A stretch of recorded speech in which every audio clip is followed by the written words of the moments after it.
Welcome, everybody, to this week's edition of the Fourth and Frames Fantasy Football Podcast. I am here with my boy, my friend, my colleague, my bromance partner, Nate Markham. How are you doing today, good sir? I'm doing great. I love this. Just me and you. We don't have Jorge telling us how bad of a job we're doing, telling us that we can't talk bad about J.D. McKissick or we can't have to talk good about him. Exactly. I love when you're driving. Yeah, shotgun. This is it. Yeah, it's always a game whether or not I can get the tweet out that we are live when the intro is playing. I lost the game this week. No, I think my tweet has not. So the account has tweeted it. I personally have not, and everybody knows mine's the one that matters. That is true. So exactly. That's good. So that's kind of what we're going with. So anyway, welcome everybody to the podcast this week. As we've said, Jorge is not with us today, but he'll be back next week. So don't worry. Haven't kicked him out just yet. So Nate, is there any news or anything that we want to talk about over the last couple of days? Or is it just some overreactions from fantasy peeps while I get this tweet out? What do you think? I mean, I think that's pretty much all it is. It's definitely overreaction. If you want to talk about anything, Tyrell Williams has a dislocated finger.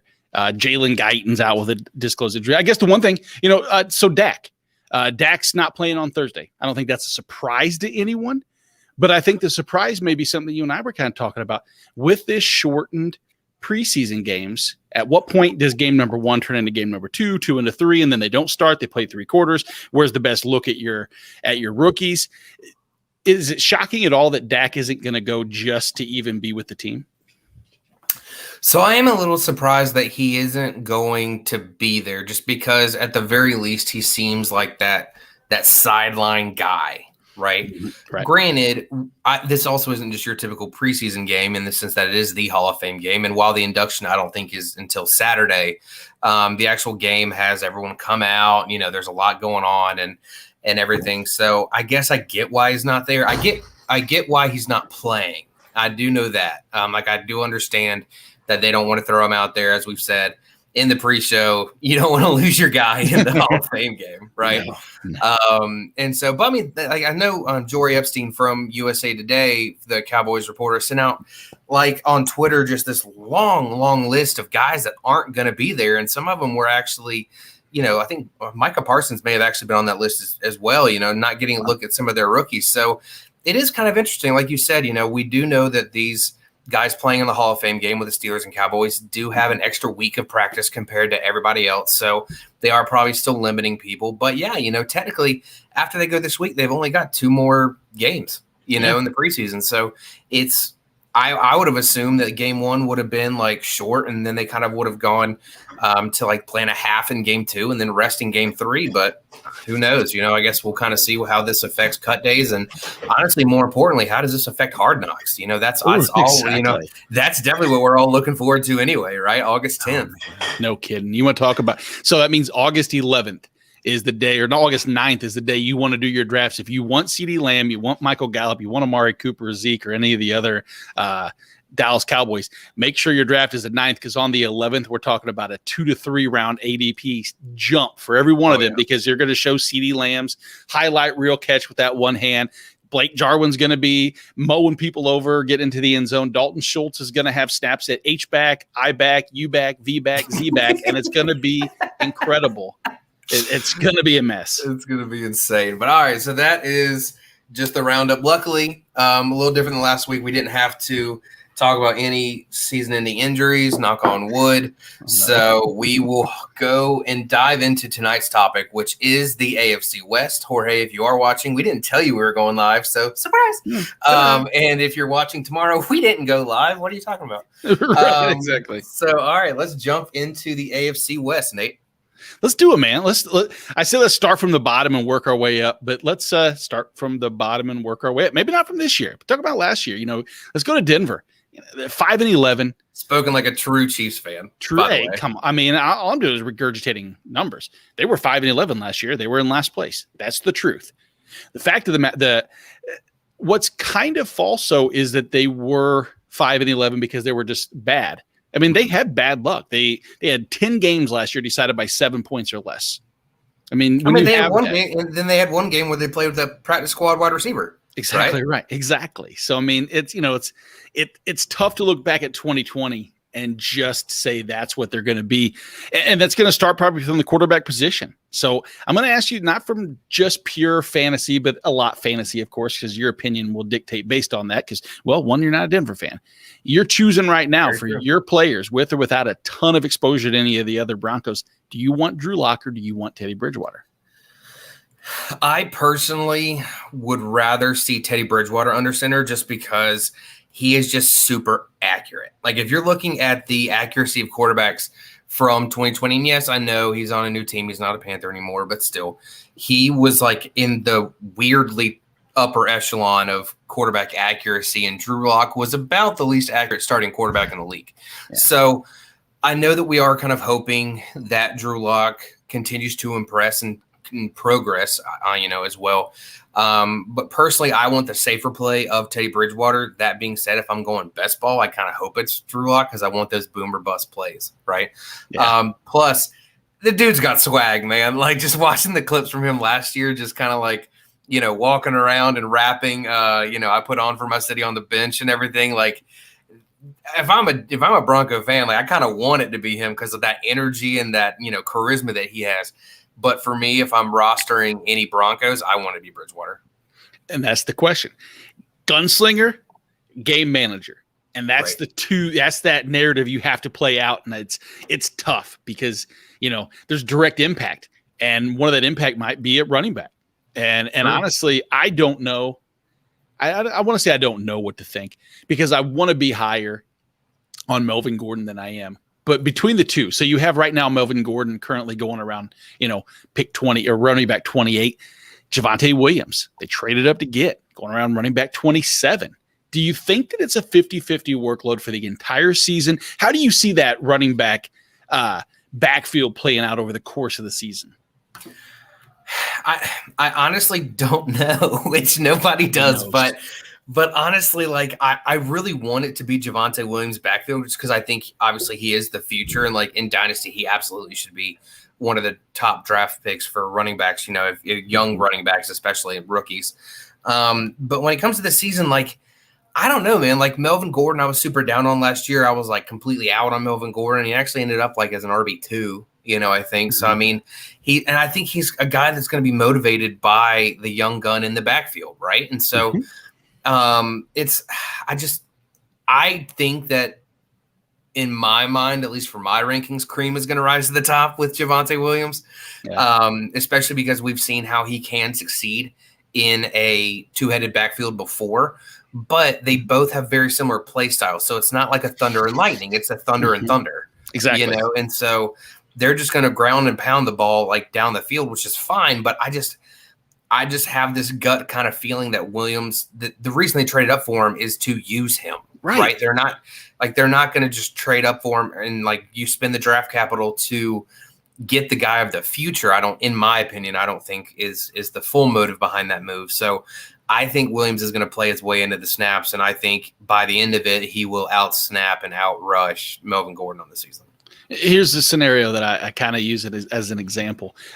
I also think that maybe they have this car that they see these set of tires that are at this great discount rate. Now they're nice. They're Bridgestone badass tires that they can get at a discounted cost. So I think it's like, man, but I'm looking at my tires, a la Melvin Gordon. They have tread on it because they have them for the full year. Why not pound the hell out of Melvin Gordon and maybe sit the tires along and put them on the car next year? But I like the way the car drives with the Bridgestones. And I don't want to drive with my stupid Toyos or whatever the other brand is.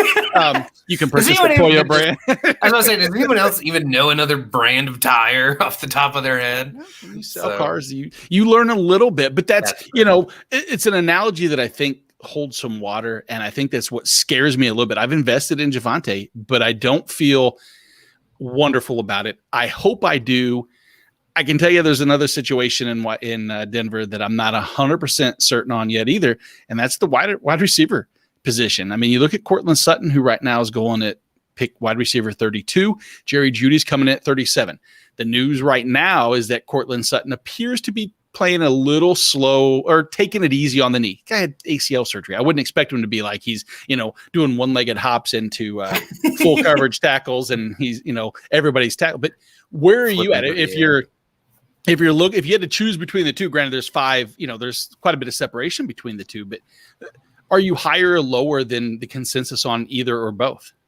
I'm honestly surprised they're not swapped, mainly just because I think Jerry Jeudy, because he's going into his second year, right? And so, I think that we're kind of expecting him to take that natural progression that we see wide receivers take going into their sophomore year, where we don't see them slump as much. We see them rise, right, and acclimate to their NFL game. And so I'm actually really high on Jeudy, and I think the return of Cortland Sutton doesn't do anything other than help Jeudy. I don't think it's going to be I don't think it's going to shut him down. I think it's going to open him up.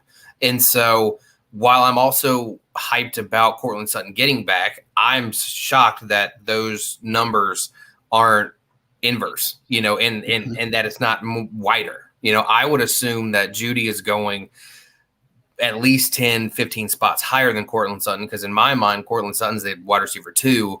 I think Cortland Sutton is getting overdrafted because people are remembering that he is coming off surgery. And so they're like, oh, we got the wide receiver 1 coming off surgery. It's like, he ain't the wide receiver 1 anymore. So I think that Judy's the guy that you're going to want to roster if you can get him at that value. And especially with Cortland Sutton getting drafted ahead of him, I'm probably passing on Sutton, going with Jeudy and feeling good about it. Yeah, I wrote an article over at fantasyandframes.com on Cortland Sutton being a sleeper candidate. And I think that at the time, his ADP has jumped considerably. I would like to say it's as a result of that wonderfully written article, but my guess is just over the fact that he is a legit alpha receiver when healthy. But man, Jerry Jeudy, last year, granted, there was a lot of negatives. It just cost. He had a 46% complete catch rate. That's near the bottom of the league. That was AJ Green bad, just to give you an idea. But now he's got Cortland Sutton. The lanes will be open. He's an excellent route runner. I think the sky's the limit for him right there. There you go. Sky's the limit for Noah Fant potentially. He's tight end 7 right now. Does he finish above as a tight end 7? Can he creep into that tight end 2 tier at all?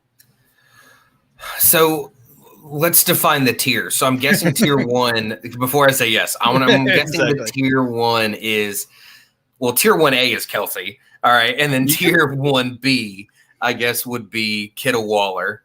Mm-hmm. And then tier 2, I'm guessing, is like that Hawkinson Andrews. That's exactly right. Okay. So I think he has the ability to go there because he did have that really breakout kind of rookie year. I'm still scorned last year from when he said on Twitter, like, I'm going to play. I got you, like fantasy managers. I got you. And then he'd throw up a nice goose egg for me right before the playoffs. That was fantastic. And so I'm still scoring there, but like, does he have the talent? Yes. I would prefer him with Bridgewater. I don't think he and Luck mesh as not Luck. He and Luck don't mesh as well for me. But I think, I think that the well-roundedness of this offense, they're a quarterback away in my mind. And so if Bridgewater can be what the Panthers fans were hoping he was going to be, or if Drew Lock takes that next step, their offense is going to match their defense, and that's going to be scary. You imagine if we were having this conversation with Aaron Rodgers at quarterback and just how these numbers and names would change. And it would be they'd all go crazy. Up like 20 spots. So Noah Fant would be like negative 22 tight end. Right. Exactly. But speaking about the offense kind of matching the scariness of the defense. So if I'm looking at IDP guys for the Broncos, obviously you got big names like Von Miller, on this defense. Other than him, and maybe even excluding him, depending on what you believe. I know you kind of tackled, pun intended, this division for us over at Fantasy and Frames. What are you feeling the assets for the Broncos are when it comes to IDP? So, if you start on the defensive line or the edge and the way they run that, Von Miller is one that we talked about. And as I said, the shimmer isn't completely gone. It's starting to fade, to patine just a little bit. But, he was one of the most feared defenders in the game. He hasn't been as effective really since 2018. That's the last time he had double-digit sacks. He hasn't really got a chance to play with Bradley Chubb quite a bit as much as he needs to be. And when you have those two on the field, really, there's like two passing ships. That it is. And when together they create a a Voltron-esque type pass rush that could be dangerous. Reference. Thank you very much. Yeah. But then there's a third part to that too. So it's not just Von Miller and Bradley Chubb. Those two kind of, Bradley Chubb's going to be drafted much higher than Von Miller. Draymond Jones is a sneaky play. I mean, he came in, Jarrell Casey went down for the season in week 2. Jones came in. He's being drafted right now at around defensive lineman number 80. So he's an afterthought. He's not even being drafted in most scenarios. But he was so impressive down that stretch that Vic Fangio really said, hey, you're going to start at my defensive end. He finishes the defensive lineman 51, doesn't necessarily tell the whole story. He averaged 10.5 fantasy points per game, which is really in that defensive 3 conversation. But you look at the win rate, 22% on pass rushes, 16th best in 2020 amongst defensive linemen. The upside is there. You throw in Von Miller, Bradley Chubb, and wow, you have the makings of a person who's going to be in single coverage pretty much the entire time. And a 22% win rate when there was not much attention paid to him at all means it could go down just a little bit if they're focused more on him. I don't know if you're going to have that ability to. And you go step back at linebacker, Josie Jewell, he had 113 tackles last year, 6 tackles for a loss, a couple sacks, a couple passes defended. He wasn't expected to have this much production, but Mark Barron got hurt, no Todd Davis. An opportunity presented itself. He walked through the door. And I don't know if he's going to follow up in that season. He's someone that's mentioned as someone to keep an eye on late. A.J. Johnson is who, if I'm taking a linebacker from this team, he's linebacker 51, finally topped the 1,000 snap plateau. He is, one of the more consistent linebackers in the middle. He actually had 57 run-stopping tackles, which was 5th best in the NFL. So in run plays, if the positive game script for the other team, which, again, if you have an offense that's not scoring a ton, there's a chance that he might be on the field a lot against running plays. And if that's the case, look for another 100 tackle season out of A.J. Johnson. And finally, last but not least, is Justin Simmons. I think he's one of my favorite defensive backs. You have to go back to 2017 to see a finish lower than defensive back 24. And you have to go back that far to see him ever miss a snap. And you're talking about what, dude, it's the key to any fantasy sports in general. I don't care if it's hockey, baseball, football, golf, etc. Don't miss the cut, play every snap, play every inning you can, and play every down. And he's done that. And the more times you're out there, the more chance you have to make a tackle. You can't tackle from the bench. So as third straight season with at least 90 and 3 interceptions, as safe as they come, he's as good as they can be. And he's lined up next to Kareem Jackson. Again, another stud, but we're talking DB3, DB4 position right there. Makes sense. Now, it sounds like, one of the biggest things about Simmons there was that his consistency and his dependability, right? And when I'm looking at fantasy football stats, when I'm thinking of consistency and dependability, I'm thinking of fantasydata.com. Fantasy data, however you want to say it. How do you say it? Well, you just told me there. I just said fantasy data, but it felt dirty, and I really want to say fantasy data now. I know. Can I take it back? Can I start the plug over? I don't know if they care. I don't know. I would love to hear if they can come in and tell me. Yeah, about to say, if you're out there on fantasydata.com, feel free to jump in and help us in this PetSmart situation we're having here. So with fantasydata.com, though, it's where we go at Fantasy and Frames for all of our fantasy stats. They have pretty much every stat you can think of. You can sort it by best game, best week, whole season. You can track trends. It's a great all-inclusive place for fantasy stats. Right now, if you go to fantasydata.com and you use the promo code Fantasy and Frames, all caps, all one word, you can save 20% off of your monthly bill. Their cheapest package is $20. And so with draft season coming up, with our promo code, you drop $18 and you have all the stats that you need to make the best decisions you can in your fantasy drafts to win your leagues. Fantasy Data or fantasydata.com, however you want to say it, they're still super helpful. So, all right. Yeah, but no, I really want to know. Please, people, let me know how y'all like to say that. So we covered the Broncos. Let's head over to the Chargers. So obviously the biggest story of the Chargers is Justin Herbert in the sense that he was the AFC Rookie of the Year last year, going into his second season, and is now looking to continue the dominance that he started. What do you think his ceiling is? Do you think he can be top 3? I want to say yes. I think his leg. I mean, mobility kind of is helpful when you want to be in that top 3 group that we're talking about. But I think there's room. I think that if you say it's Mahomes and Josh Allen and you're looking for that number 3 to step in, it could be Herbert. I mean, it really could. The answer is yes. And that's a roundabout way of giving you that answer. A 3-letter word that we're trying to get is, as a rookie, when you set passing touchdown records, passing yards per game records, there's no doubt about the arm. And now you throw in this kind of new philosophy. So Brandon Staley, the offense is going to run through Herbert, is what he said. And Joe Lombardi, who's always wanted to utilize a little bit more of a mobile quarterback, I hope, gives him a little bit more, just a little bit of a higher floor with some rushing attempts, because we know the arm. The arm's crazy. And I think the right word was, unfortunately, serendipity, is that the doctor decided to puncture Tyrod's lung last year. It's bad, but opportunity, and he took advantage. And I was out on Justin. I took a big L last year. I would say there was me and a few other people that didn't expect him to have the season he did, even the opportunity. So I'm glad I'm wrong, because I enjoy watching the kid.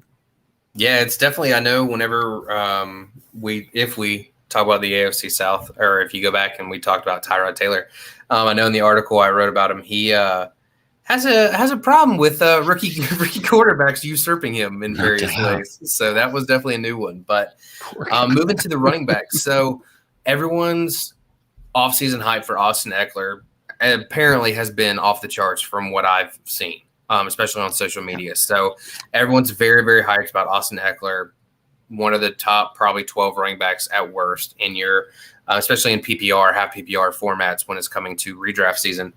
When it comes to a backup, though, are you taking a flyer on either Jackson or Kelly in that backfield? They are currently going in half point as the RB 71 and 73, respectively. I mean, the question is which one? Because there was talks every week. It seems like Joshua Kelly is a cut candidate. Justin Jackson is a cut candidate. Justin Jackson goes on COVID, so he's already behind a little bit. So Justin Jackson, I mean, I think maybe Larry Roundtree is even an option if you get past them. I think you can tell by my tone. I'm going to say the easy answer is just no. I just got to go no. I'm sorry. Yeah, I think the interesting thing for me is if you look at last year's rushing attempts, I think Kelly it was with Eckler missing some time. Kelly only had 5 fewer rushing attempts than Eckler did, but obviously entirely new coaching staff. So I agree with you. I don't know. Hey, how high are you on Eckler? Where is he? Is he an easy first round pick for you? Not personally. Okay. Not for me. I actually am not as high on Austin Eckler as other people, just because I think that the hype has gotten a little out of control with Austin Eckler, and so that's the only reason that I'm not having him as high as other people. I think he is right there on that fringe, but I think he's more of a very, very high RB2 for me. Nice. We have a little message. Hey, Mike Bauer. Just here to say it's Eason season, Jacob Eason. I have a funny story about Jacob Eason.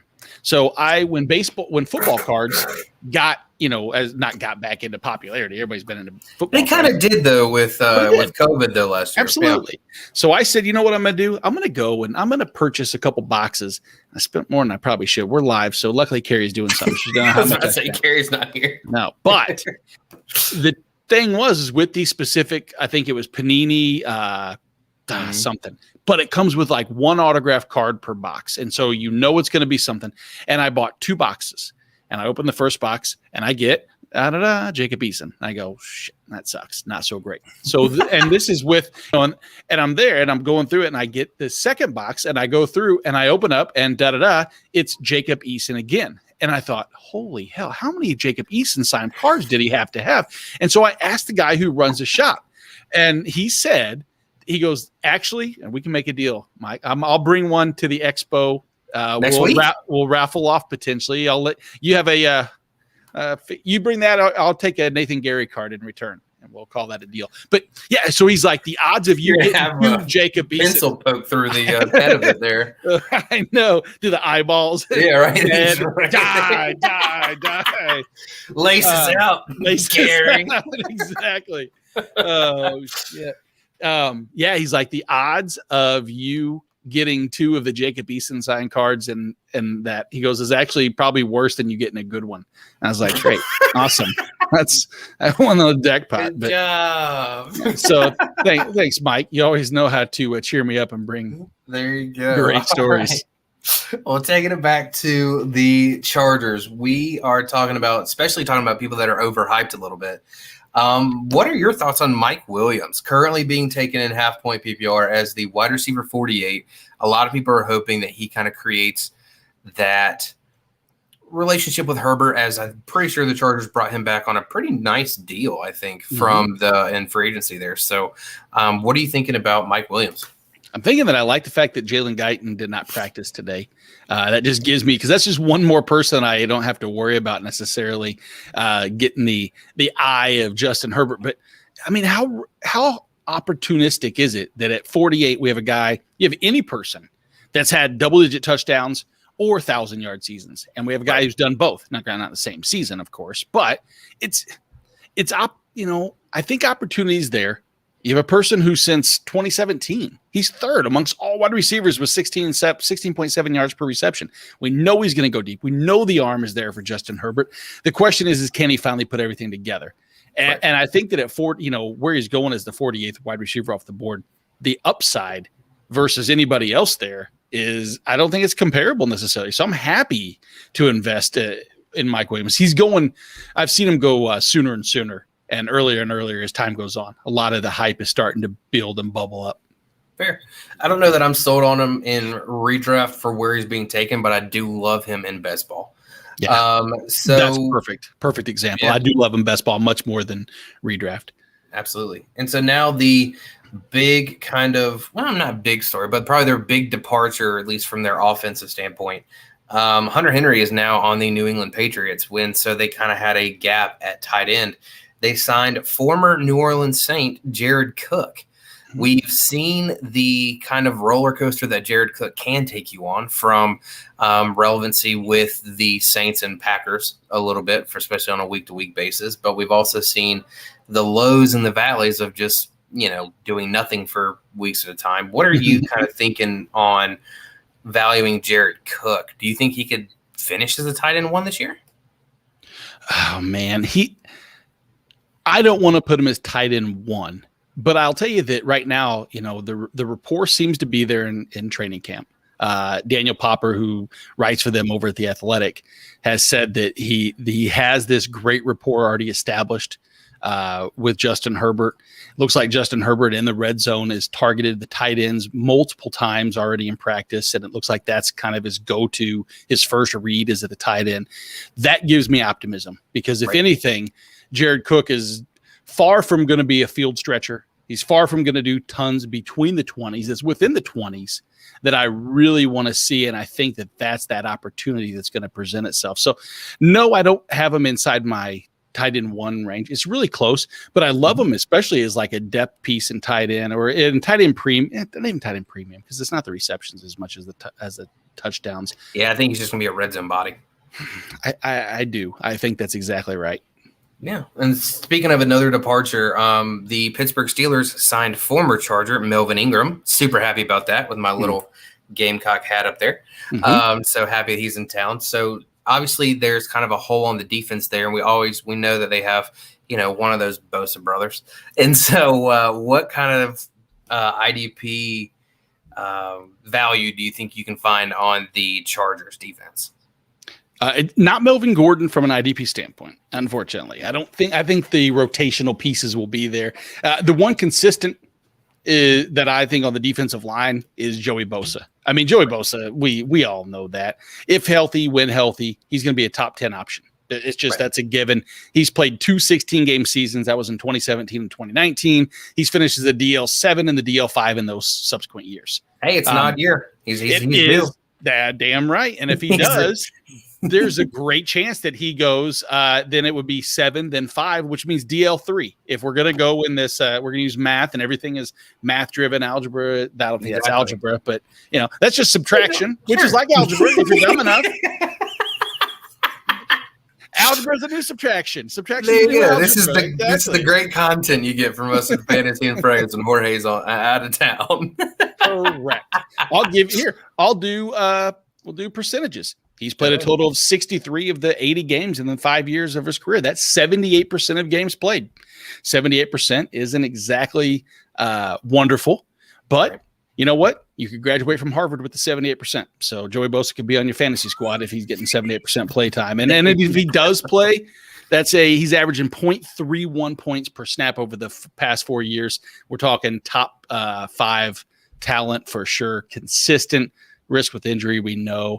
At linebacker position, I really am just kind of down on all of them as a rotational piece. If there's anybody, Kenneth Murray gives me the best chance for a quote-unquote breakout. I think he started to show signs that last year. He's right now being at that LB2-3 range, that LB25.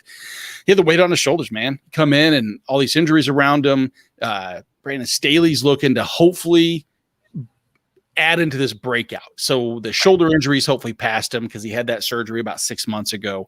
And then you look at this and just as a whole, and what you have to do is it's a reduction in the pass coverage that really is going to play dividends. I mean, he played 543 plays in coverage last year, which was the 12th most amongst linebackers, and 93% of coverage roles in pass plays, meaning he's not blitzing at all, ever. And from a linebacker, that I love the tackle volume, but I'd love to see just a little bit more blitz opportunity for him because he has 4.5 speed. I mean, the guy's got speed for days, and he can make that happen, and he proved it in college. But at the same time, I get it.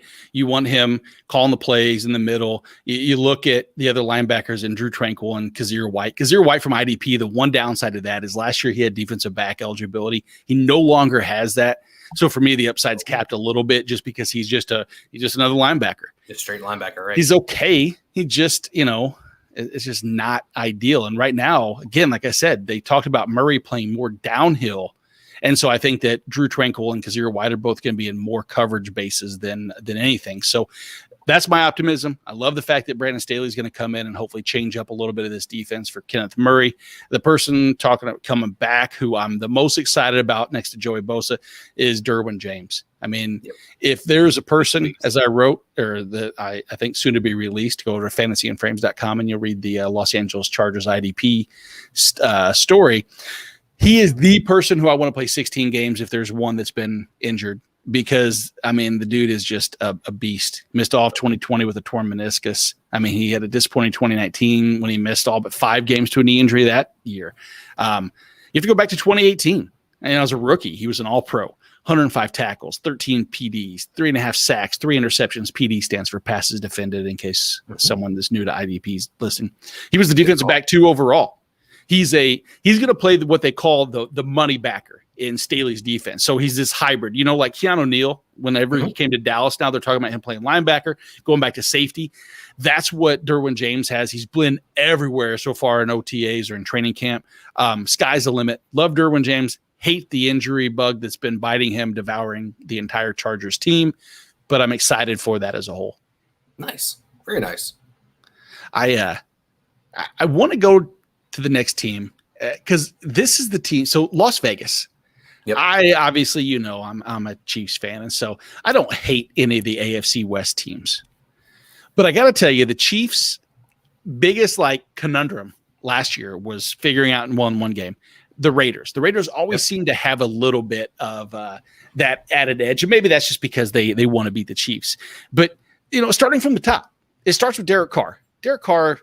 This season, mind you, starts off like about as difficult a games as you can possibly imagine, but he's efficient. Outside of Scott Fishbowl, did you draft him in Scott Fishbowl? I loved him in Scott Fishbowl. Yeah. I don't know if I actually ended up getting him, but he was on my board. So if I didn't get him, I got sniped. And at that point, pink division or someone in the pink division got him. You're dead. Yeah, exactly. Me and Teddy. Yeah, exactly. You're dead to me, except I'll probably trade for him. Oh, Arenado just hit a home run for the Cardinals. So there you go. There's your Hey, live Cardinal update for you. look at that. Jorge's not here. We can talk baseball. Exactly. But yeah, so Derek Carr, I loved him in Scott Fishbowl.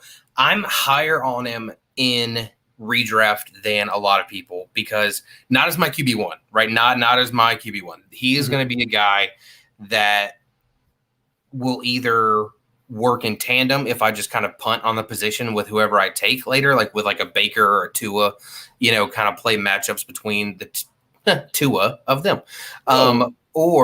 But I don't feel great still with Derek Carr being my guy that I'm trusting every single week, mainly just because he has great games, then he has games that he almost blows against the Jets, right? So, but when you're looking at like deep ball percentage, he threw one of the best deep balls last year, and you could tell because Nelson Aguilar was a fantastic deep threat for the Raiders.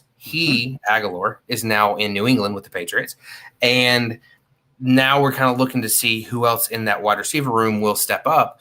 But I like Carr more than other people, but I still don't think that he is a guy that I'm going to rely on from the jump every single week, especially like you said, that schedule's a little brutal. Just the division that they're in and just the schedule that the Raiders have. Right. And I mean, and you talked about the deep ball, like you said, right. 46% completion, yet he only attempted the 12th most last year.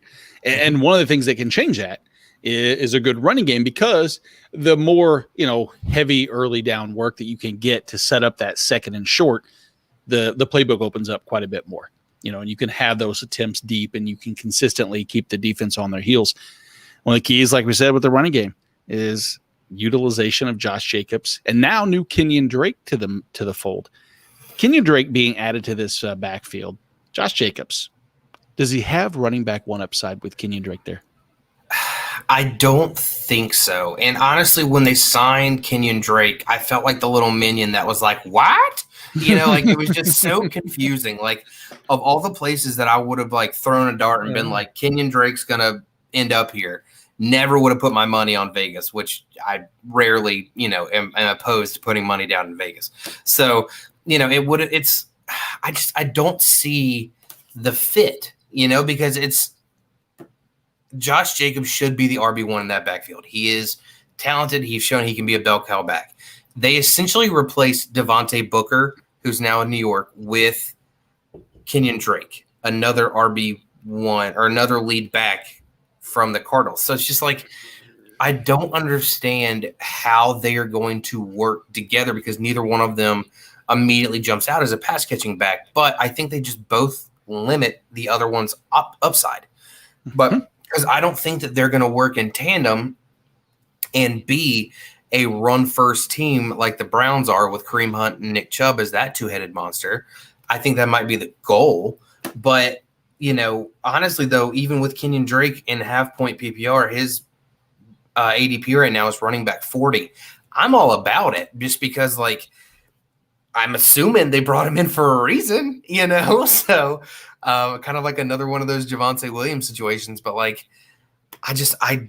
this is kind of why I wanted preseason, to see who comes out on the field at certain times, So I think they limit each other, but I think they're both going to have some kind of ceiling, or rather floor value that's still going to be productive for your lineups. It's just not going to be as, I don't think Jacobs is going to break that RB1 this year. No, I agree with you. And I think it's going to be one of the most frustrating backfields to watch, because I can see a Josh Jacobs led 7-play, 60-yard drive that results in a Kenyon Drake touch at the 2-yard line for the touchdown to snipe everything, and vice versa. Yep. And speaking of that, let's talk about the rushing touchdown upside, or the capping of that. And you have to go and you look at last year. Drake and Jacobs both finished tied for first for the most carries inside the 10. Tied for first. And now you have to choose who's going to get the ball, and there's no guarantee. It's like we say, thunder and lightning. It's just, thunder and just kind of, rumbles. And the rumble, yeah. Yeah, thunder and rumble. We got a new nickname. And then to elaborate even further, they finished 3rd and 4th, respectively, in carries inside the 5. So, I mean, it's hot hand. Whoever gets the ball there, there's no guarantee. I love Josh Jacobs as a back. I think that he had to do a lot with Little. And when we're talking about Little, the offensive line's being reworked. Rodney Hudson's gone. The fact that Alex Leatherwood is going to have to step in has looked good in training camp so far. But it's training camp, though. It's training camp. There's a lot to be seen still. So, I mean, I do worry. I feel bad. I don't think anybody's fallen as far as Josh Jacobs has after a 12 touchdown, 1,000-yard season. Yeah. But that's the truth. There's nowhere to go but up for the receivers in Vegas. I mean, Nelson Aguilar's gone. Right. Henry Ruggs' rebound is permeating through fantasy circles. And the Bryan Edwards hype, if you remember last year at this time, it was at an all-time high. He was looking like, as mentioned, he's been compared to T.O. and Randy Moss so far in the training camps. Oh, yeah, exactly. Go ahead. Elaborate and speak in hyperbole more so than Bryan Edwards is T.O. and Randy Moss.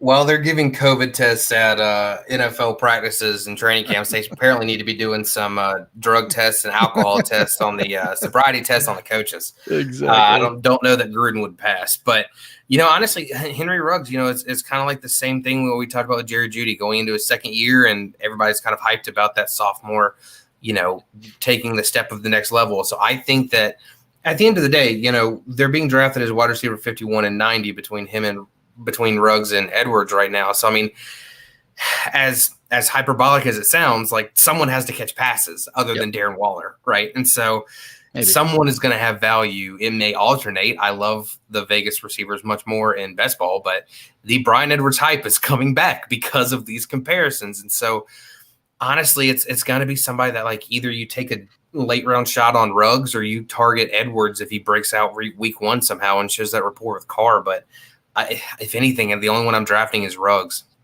Yeah. John Brown even worth Mitchell? I mean, he's going to be the deep threat. And that's the question: is how long of a deep threat will he be? I mean, he had knee and ankle injuries. He's already had COVID. The poor guy just has had this, downtrodden of situations over the last year. But if you look back at like 2019, 72 for 1060 and 6, that's wide receiver 20. I don't think that's a possibility. But the offense, if there's, if the hype matches the production or the production matches the hype, the offense might not be as bad as it can be. The question then is going to be, what is the defense going to look like? Right. So like, what kind of value do you see on the defense? Is there anything? I mean, the hard thing is to say the term value, because I think there is value because everybody is so depressed in their overall cost right now. I mean, if you look at last year, they were just garbage. Nobody stepped up. They spent money on Corey Littleton. He disappointed. Max Crosby didn't have the season. That was kind of hurt. They just lost people across the board. Nick Witkowski, Jonathan Abram got hurt, knocked himself out of his own game with running into the damn camera crew on the side. But I love him. And that's the thing. All these negatives, but at the end of the day, I love some of the buzz that's happening around camp, and I like some of the players. Max Crosby right now, he's defensive line 32. John Gruden says, he leads our team in effort. And that's the type, I love high motor guys if you're looking for a late round defensive line play, because he's, 7 sacks last year, 10 the year before. Right. He had shoulder and hand surgery, so he should be feeling healthy. Most important thing, they added Yannick Ngakoue across from him. So that gives him a little bit more of that one-on-one coverage. And the nice thing is if you look at them, they both have been successful when they can switch sides. They play both right and left defensive end, and that's been their most successful. And I think that's something that Gus Bradley is going to do. Gus Bradley, the defensive coordinator for the Raiders, should jump in and actually switch that up. And I love to think that they're, reuniting Yannick with Bradley like he was in Jacksonville, takes him back to his 2017 season, 12 sacks, 6 forced fumbles. There's possibility that both of them could return value. How much? Limited, if you ask me. Right. I think that both could be defensive line 3, so that's right in the range of where they're being drafted.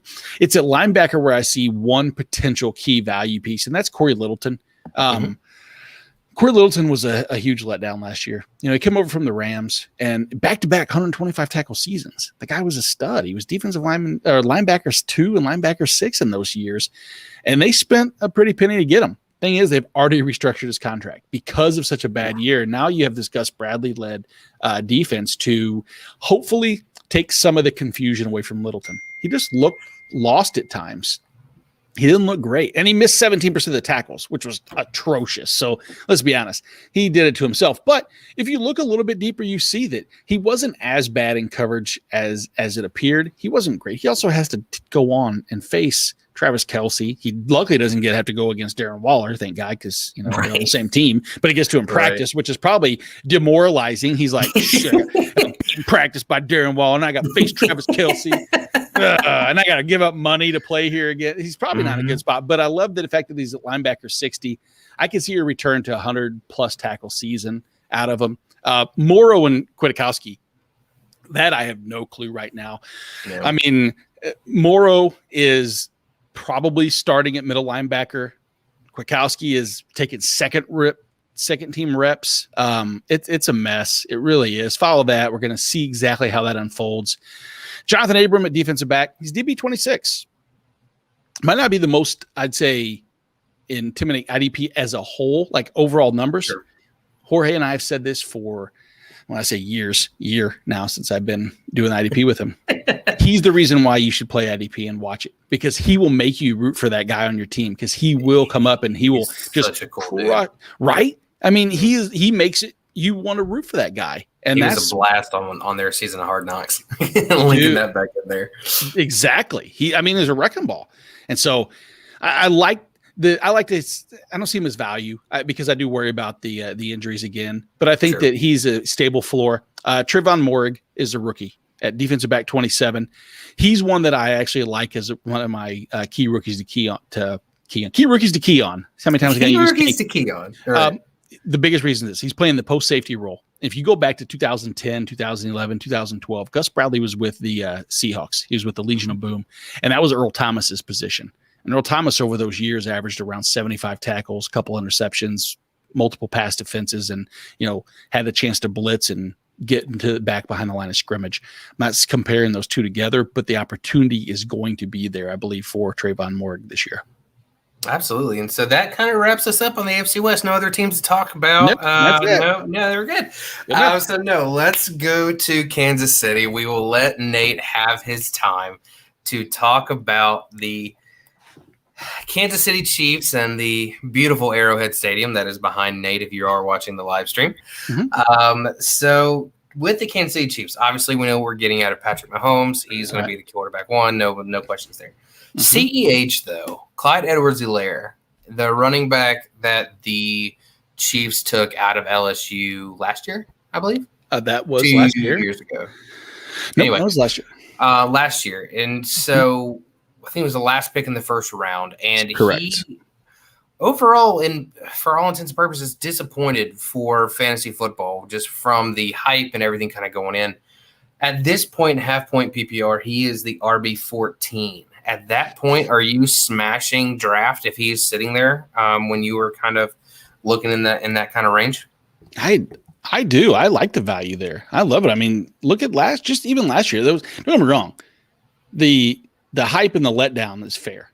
He was built up to be early. I mean, it was as high as like I think the third pick overall in some in some leagues. That was crazy. I mean, I took him 7th overall in a league, and I've regretted it. But you know what? You regret it now. But it was justifiable to assume that the workload was going to pay dividends. If you look at just what Andy Reid and the Chiefs have done with their running backs with opportunity within the red zone. The problem is he didn't have the red zone touchdown completion that we needed. I mean, that was evident. If you look through the first 10 weeks of the season, he was a low-end RB1, but he only had 3 touchdowns. Right. It's that lack of red zone attempts that lowered that ceiling that we want. But he ranked 21st amongst running backs in red zone touches. And of all running backs with less or more than 700 yards, he was last with only 4 touchdowns. So I think the touchdown regression, as we all want to say, should improve. Sure. Positive regression. Positive regressions, can be negative and positive. And that's what I'm hoping for.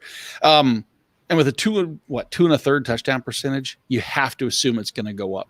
At that opportunity, I love the fact that the offensive line is much, much improved. We're talking about probably Orlando Brown. Oh my gosh, Joe Tooney. You have it's insane in that by week 5 or 6, we could be talking about 2 rookies jumping into the fold and actually having successful, huge, really, really impact on this running game. Absolutely. I'm not here to talk just about the Chiefs and go into superlatives, so I'll keep it simple and keep it concise. Sure.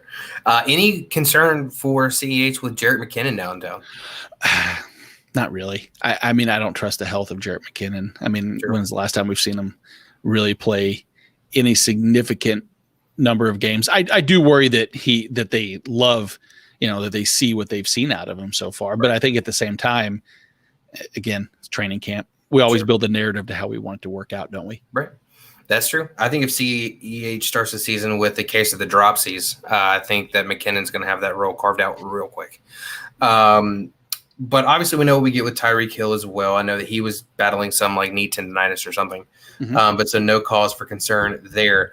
I know your note on the pre-show meeting says, is there a wide receiver 2? Like physically, yes.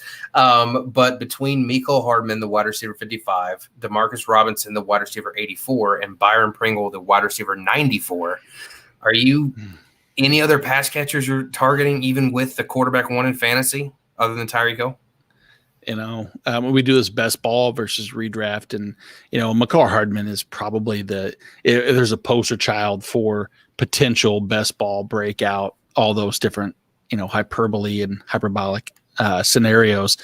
That's Mecole Hardman. I mean, you want to talk about a team that should have a number 2 that should be as prolific and exciting.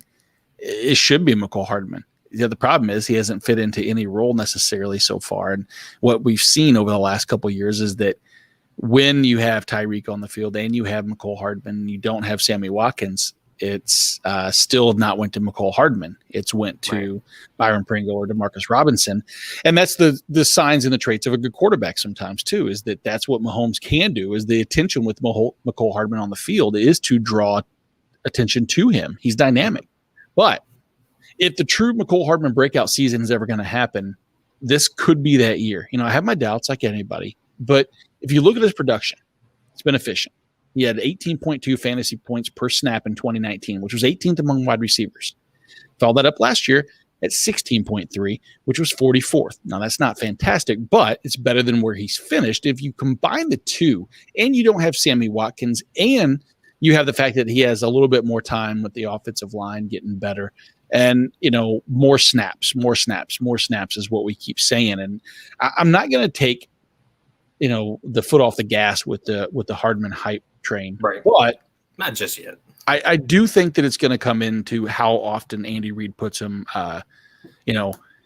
just on the field consistently, takes him off punt return exclusively, and, just puts him in the slot and lets him eat. Lets him work, right?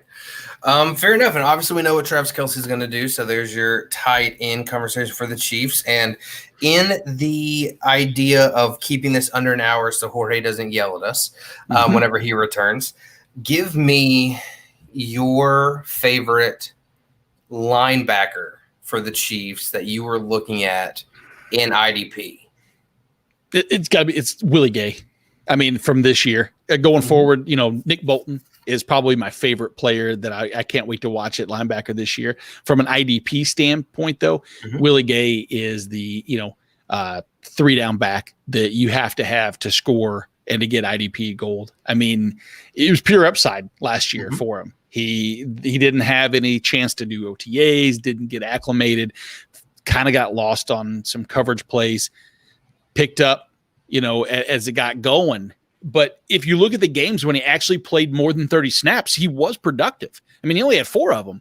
But in those games, he had 24 total tackles, 19 solo. He had a sack, a couple passes defensed, and a forced fumble. So not to say that you can take that times 4 and just aggregate total and say, that's extrapolation, or that addition that we talked about. Additions, the new subtractions, the new trigonometries, the new et cetera.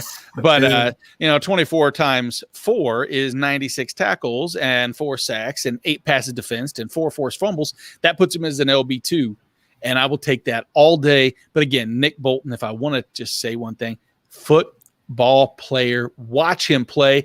read the Kansas City Chiefs IDP team preview over at fantasyandframes.com and look at the video that I embedded of Nick Bolton absolutely just crushing the running back from Tennessee trying to get into the end zone.